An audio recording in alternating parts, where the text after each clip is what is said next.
வணக்கம். வசியின் வாசிப்புகளில் கம்பராமாயணம் யுத்தகாண்டம் பகுதியில் நாகபாசப்படலத்தின் 4ஆம் பாகம். தன்னை எதிர்த்த வானரர்கள் அனைவரும் இறந்து போய் எதிர்த்து வரும் வானரர்கள் ஒருவரும் இல்லாததைக் கண்டான் இந்திரஜித். எனவே அவன் அம்புகளை தொடுக்க முடியாமல் போரை கைவிட்டு நின்றான். அதே சமயம் வெகு தூரத்தில் நின்று கொண்டிருந்த சூரிய மைந்தனான சுக்ரீவன் அதை கண்டு உடனே அவனோடு போர் செய்ய கருதி வானத்தை அளாவி உயர்ந்து நின்ற ஒரு மராமரத்தை மேகங்கள் சின்னா பின்னமாகும்படி வேரோடு பறித்து சுழற்றி கொண்டே இந்திரஜித்தின் முன்னே வந்தான். இந்திரஜித்தின் அருகே நின்ற அரக்க சேனை நிலை குலையும்படி அம்மரத்தை வீசி போர் செய்தான். அது கண்டு அரக்கர்கள் அஞ்சி நடுங்கி உடல் உயர்த்தார்கள். அவ்வளவில் சுக்ரீவனது வெற்றியை பார்த்த இந்திரஜித் இவனது வலிமை மிக நன்றாக இருக்கிறது என்று சொல்லி பாராட்டினான். பின்பு நஞ்சினும் கொடிய பானங்களில் சிறந்தவற்றை தேர்ந்தெடுத்து சுக்ரீவனின் நெற்றியை குறிவைத்து 2 பானங்களையும் மார்பை குறிவைத்து 5 பானங்களையும் மழுந்தும்படி தொடுத்துவிட்டு அவன் கையிலே வைத்திருந்த மராமரத்தையும் துண்டு துண்டுகளாகும்படி நொறுக்கி சிறிய பொடிகளாய் பரவச் செய்தான்.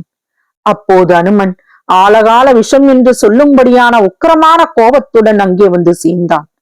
எல்லா உலகங்களும் அஞ்சு நடுங்கும்படி தனது உயர்ந்த தோள்களை தட்டினான். இடி போல ஓசை எழுமாறு கர்ஜித்து ஆரவாரித்தான்.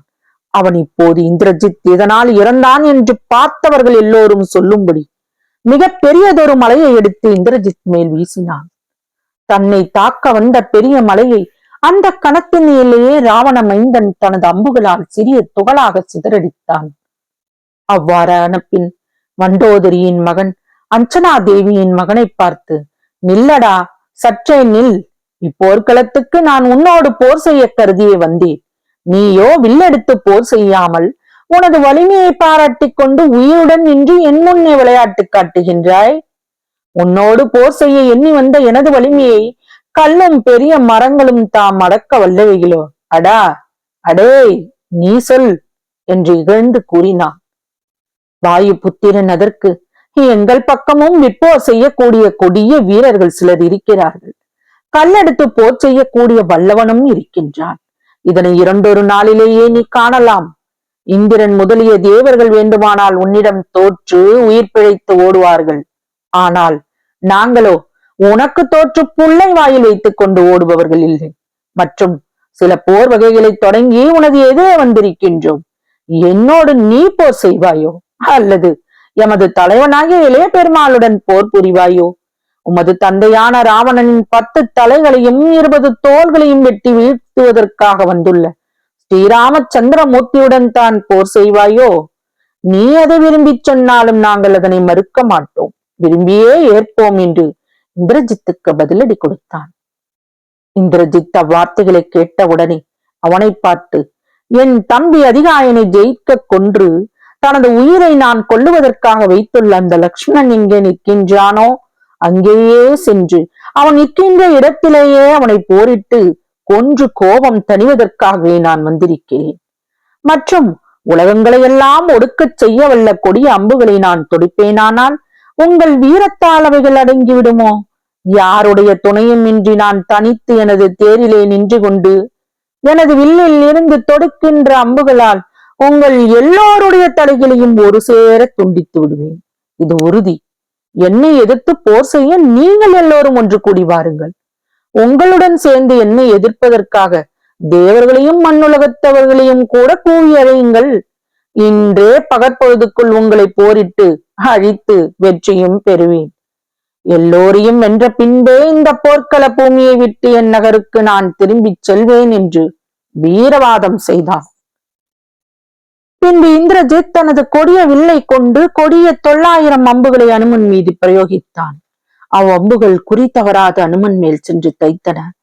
அந்த கணத்தில் அனுமன் மிகவும் கோபம் கொண்டு பற்களை நரவென்று கடித்து பக்கத்திலே கடந்த ஒரு பெரிய மலையை கையில எடுத்துக்கொண்டு இந்திரஜித் முன்னே நின்று அலட்சியமாக அவனை நோக்கி, உலகத்தில் உள்ள யானைகள் அனைத்துமே ஒருங்கே திரண்டாலும் ஒரு சிங்கத்தின் முன் நின்று அவைகள் வெல்லும் தன்மையாகுமா?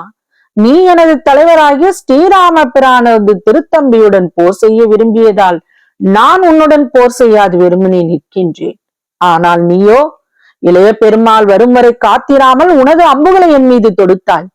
ஆகவே நானும் உன்னுடன் போர் செய்ய தொடங்கினேன். இதோ இந்த மலையை நான் உன் மீது எறிகின்றேன். உனக்கு வலிமை இருக்குமானால் இம்மலைகளை உன்னை மோதி அழிப்பதற்கு முன் உனது கணைகளால் இதனை தடுப்பார்ப்போம் என்று ஆவேசம் பொங்க அம்மலைகளை இந்திரஜித் மீது நோக்கி எறிந்தான். வஜ்ரமயமான மலையின் மீது பட்டதொரு கல்மலை போலவும் நெருப்பில் பழுக்க காய்த்ததோர் இரும்பானது சம்மட்டியால் அடிபட்டவுடனே பொடியாய் சிதறியதைப் போலவும் அனுமன் எரிந்த மலை இந்திரஜித்தின் உடம்பில் பட்டு நொடியில் பிளந்து இடிபட்டு தூளாய் திசைகளில் சிதறி போயிற்று. அங்கனம் அம்மலை சிதறிய பொழுது இந்திரஜித் தன்னை அனுமன் தாக்கியதால் மிகவும் கோபமும் ஆத்திரமும் செருக்கும் கொண்டு அவன் மார்பையும் தோளையும் ஊடுருவி செல்லும்படியாக கொடிய ஆயிரக்கணக்கான அம்புகளை தொடுத்து விட்டான். இந்திரஜித்தின் அம்புகள் விரைந்து சென்று அனுமன் உடம்பெங்கும் ஊடுருவி செல்ல அவன் வெற்று உள்ளிடம் கொண்ட பெரிய மலை பெருங்காற்றால் கலகலத்தது போலானான். அவனுடைய மேனி எங்கும் உண்டான புண்களில் இருந்து இரத்த வெள்ளம் பெருக்கெடுத்து தரையில் வழிந்து ஆறாக ஓடிற்று. அவன் ஒன்றும் புரியாமல் என்ன செய்வதென்று ஆலோசிக்கத் தொடங்கினான். அனுமனுடைய ஆலோசனை பூரணமாக தொடங்குவதற்குள் நீலன் அங்கே வந்து சேர்ந்தான். உடனே பெரியதொரு மலையை பெயர்த்தெடுத்து இந்திரஜித்தின் மேல் எறிந்தான். யமனால் எரியப்பட்டதாகிய சூலாயுதம் போன்று நீலனால் எரியப்பட்டு தன்னை நோக்கி வந்த அந்த மலையை இந்திரஜித் அந்த கணத்திலேயே மிக விரைவில் தனது பானங்களினால் அழித்து முடித்தான். தொடரும். வசியின் வாசிப்புகளை சப்ஸ்கிரைப் பண்ணுங்க, லைக் பண்ணுங்க, ஷேர் பண்ணுங்க, உங்க கருத்துக்களை கமெண்ட்ல பதிவு பண்ணுங்க. நன்றி.